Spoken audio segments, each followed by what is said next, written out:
Olá, sejam muito bem-vindos ao nosso podcast. Hoje nós vamos falar sobre o direito da favela ligado ao direito à cidade. Temos aqui o Rodriano Ribeiro, Oi.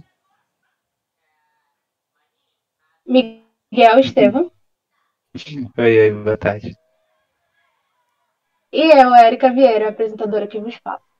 Começando então aqui, vamos começar a discutir se as favelas revelam desigualdade na sua configuração socioespacial e se elas são fruto de uma produção do espaço urbano que é segregador, desigual e excludente. O que vocês pensam sobre isso? Particularmente, eu acho que a favela, como uma construção socioespacial, ela desenvolve na sua configuração grandes percepções sobre a cidade. A primeira delas é justamente essa exclusão que a população da favela passa, tanto em questões econômicas quanto em questões de espaço. Um exemplo é as grandes favelas, tanto do Rio de Janeiro como as próprias favelas de Belém. Elas têm sua estrutura básica, uma construção rudimentar que está totalmente à margem de uma da própria cidade. As pessoas convivem em espaços que não são adequados, elas não têm acesso à educação de qualidade, elas não têm acesso a saneamento básico, elas não têm acesso à economia, elas não têm acesso a participar da cidade em si. Dessa forma, eu vejo que quando nós olhamos para a favela, a gente vê tudo aquilo que a sociedade, principalmente a sociedade capitalista, o Estado negligencia.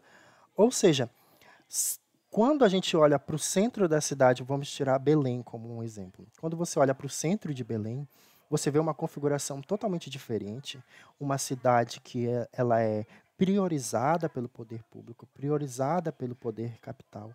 No entanto, quando a gente olha para os bairros em volta, Guamá, Alta Terra Firme, Grande Jurunas, Tapanã, entre outros, a gente percebe que há uma desconfiguração do que é uma cidade. A gente percebe que há um desvalor tanto para quem mora lá, quanto para quem pretende construir algo que vá modernizar. Isso a gente percebe nas próprias ruas. Muitas delas não são asfaltadas, muitas delas não têm saneamento básico, e outras nem sequer têm um posto de saúde. Quando tem, falta tudo. O que vocês têm a contribuir? Bem, não, realmente. E eu queria trazer aqui, desculpa aí, Miguel, mas eu queria trazer aqui também uma reflexão interessante, é que no Rio de Janeiro as favelas elas sobem os morros. E aqui em Belém, as favelas em si, elas estão localizadas na beirinha do rio, que é a parte mais baixa da cidade, justamente porque essa parte mais baixa era a parte que as pessoas não queriam morar, porque ela alagava. Mas como nós tínhamos uma população extremamente pobre e vulnerável, estava vindo dos interiores para os centros urbanos e não encontravam lugar nos centros da cidade, a ocupar realmente as terras. E a maior parte dessas terras, terras públicas. Então a gente vê uma grande construção das nossas favelas de Belém em cima de terreno público. E é justamente por elas estarem em terreno público que elas não são reconhecidas. Aquelas pessoas que estão ali, detentores da terra, eles não são vistos pelo poder público. Então as obras não chegavam até ali, até eles, porque eles não existiam de um ponto de jurídico, de um ponto de vista mais técnico. Sim, tem razão. O que eu ia comentar sobre isso, né, é a questão do termo da não cidade, que é basicamente a definição disso tudo que o Rodrigo falou, que é essa questão do afastamento da negação da vida urbana, sem os serviços públicos, etc. Ela acaba sendo só uma alternativa aqui, que é a espoliação urbana, ela acaba gerando. E essa espoliação urbana ela gera assentos informais, que é a única alternativa que os trabalhadores eles têm, e vai naturalmente carecer de infraestrutura, porque não é o foco, muitas vezes, do que o Estado ali acredita. Aquela coisa que o Lúcio Kovarik ele acabou comentando no texto dele mesmo, que é um dos textos que a gente teve que ler para tratar sobre isso. que ele afirma que o Estado ele cria esse sistema de infraestrutura para o desenvolvimento industrial, né? Que a questão da reprodução do capital, então ela acaba ficando a serviço do capital e fomentando, em vez de reduzir o processo da exploração urbana, ele acaba aumentando isso. Então, naturalmente, quem for mais frágil nessa relação, no caso, as populações como os trabalhadores, eles acabam sendo excluídos mesmo. Isso mesmo. E tudo isso faz um link com o poder que o modelo capitalista tem sobre esses espaços territoriais e como essa organização territorial acontece. Um exemplo disso é, como nós vimos na aula, o próprio exemplo do líder, quando ele chega no Guamá. As casas que estão em volta ou em torno da localidade onde o líder se instala, elas têm um valor. No entanto, quando o líder se instala e começa a produzir o capital em si, aquelas casas elas passam a ser visadas pelas pessoas que estão em torno. No entanto, quando há esse crescimento territorial do capital localizado, o que acontece? As casas e os moradores não conseguem manter o capital daquela localidade, então é necessário e eles buscam outras formas, outros lugares para morar. Então, essa especulação imobiliária faz com que o valor da condição financeira, o valor do custo de vida daquelas pessoas que se encontram ao redor, não seja suficiente para manter. Com isso, há como se fosse uma expulsão daquelas pessoas para outras localidades, porque elas não se identificam e elas não se veem mais fazendo parte daquele local. E tudo isso, como a gente viu no texto do Lúcio Kovarik, faz com que surjam os anéis em torno desse capital, ou seja, as casas que se encontram no lado do líder, elas vão ser valorizadas, pessoas poderão comprar, e aquelas que moram lá por não ter poder financeiro para se manter, elas vão ter que procurar lugares mais distantes e mais distantes da realidade que elas estavam acostumadas. Acaba sempre se afastando, né? Isso. E o efeito capitalista, ele resulta em um movimento pendular que a gente observa muito claramente na cidade de Belém, porque existem bairros que são os bairros chamados dormitórios, né? As pessoas vêm, dormem e depois saem de manhã cedo para trabalhar. O que acaba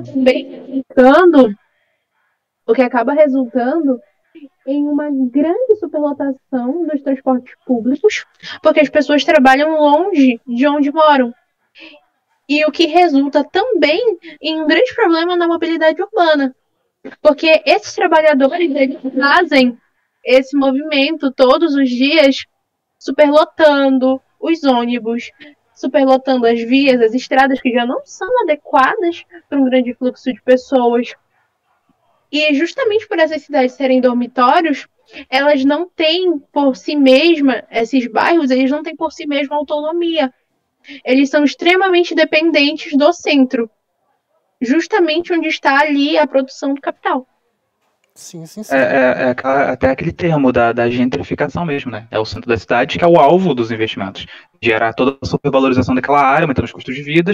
Como o Rodrigo falou, a especulação imobiliária fica lá em cima e os pobres, as pessoas que são mais vulneráveis, mais frágeis, acabam tendo que serem realmente excluídas da urbanização. Elas acabam indo para as periferias, virando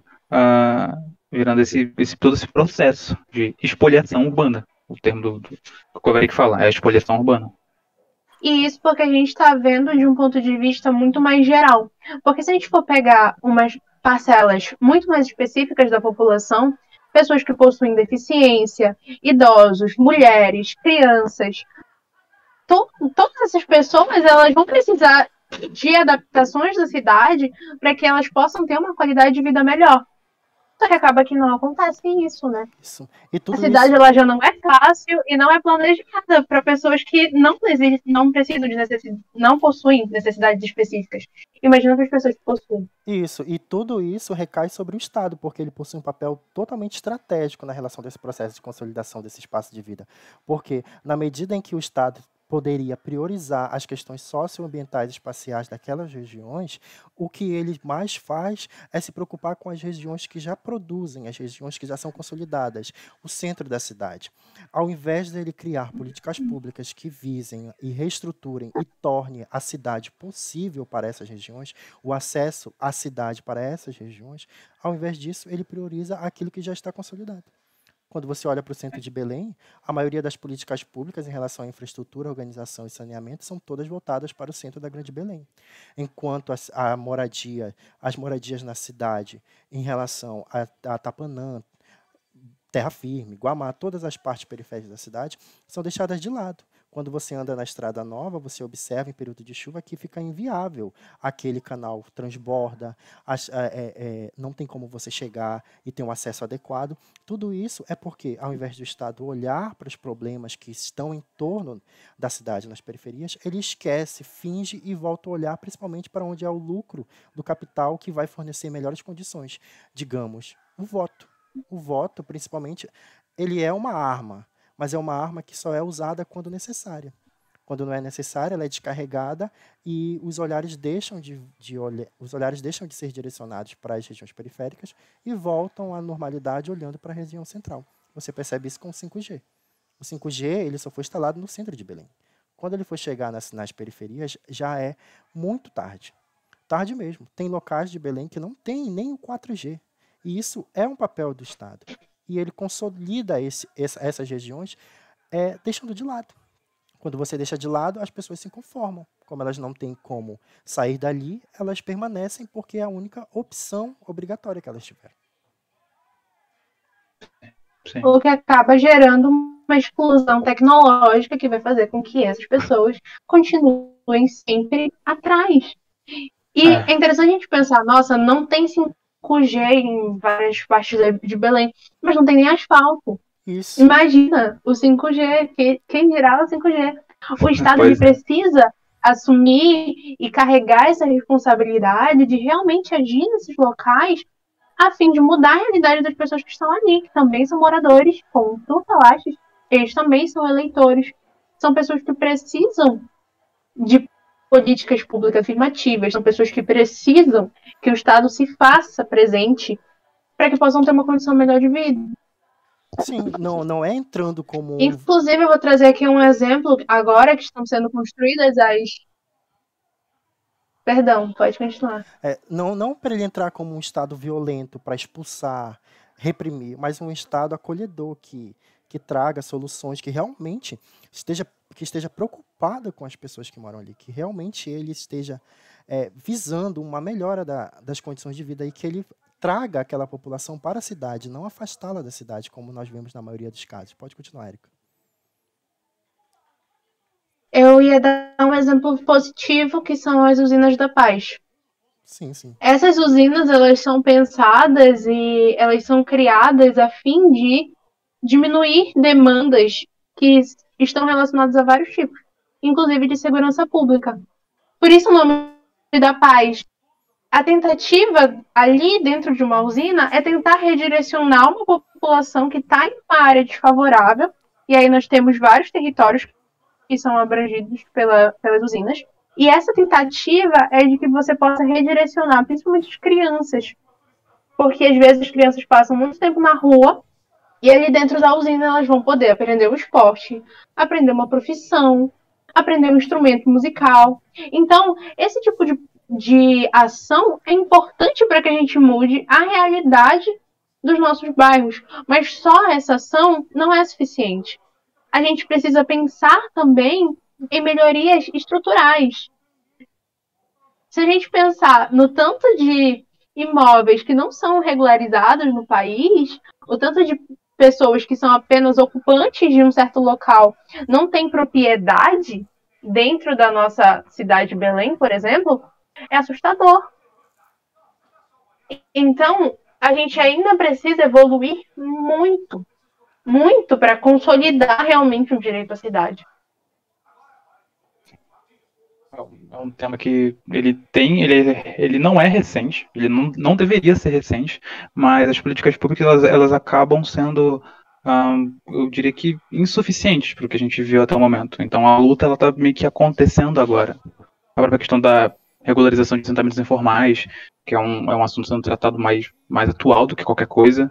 E até, sei lá, 10, 15 anos atrás, não eram assuntos que realmente eram bem vistos. Não se tinha tanto, realmente, a discussão sobre isso. Professores, acadêmicos, projetos de pesquisa, etc. Então, até a própria matéria do direito da favela, que a gente acaba tendo na faculdade da UFPA, ela já vem abrir os nossos olhos em relação a isso, em relação ao social que a gente acaba, muitas vezes, muitos, entre aspas, positivistas da lei, acabam deixando de lado que a lei é aquela história, da lei para a sociedade e a sociedade para a lei. A gente não tem que realmente viver pensando que o que realmente importa é somente o capital. Porque às vezes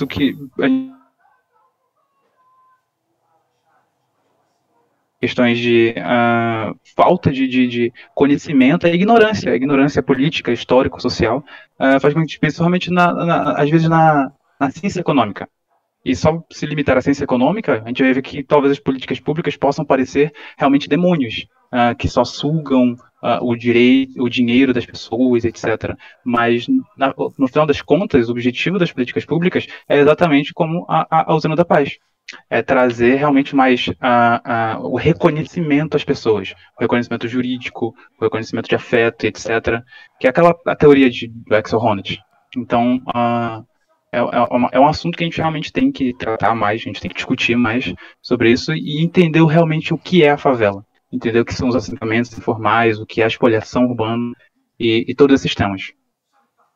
Bom, é muito relevante que a gente tenha realmente esses debates, ainda mais em uma cidade amazônica, que a nossa tendência é olhar muito para as florestas, mas o nosso lado urbano também deve ser considerado, as nossas favelas e os nossos problemas. E é por isso que a discussão não pode parar aqui. Ela tem que continuar e avançar para que nós possamos realmente chegar em um ponto em que a gente possa mudar a realidade. É isso, muito obrigada. E eu faço um convite para você que vai ouvir esse podcast no futuro. Se inscreva na disciplina, faça a disciplina. Ela é optativa, mas ela é muito importante e ela transforma as pessoas que fazem parte desse globo que é o direito da favela, que muitas vezes é negado. Obrigado e estamos aqui para qualquer coisa. Até a próxima. Até mais. Até a próxima. Até a próxima. Um abraço. Tchau.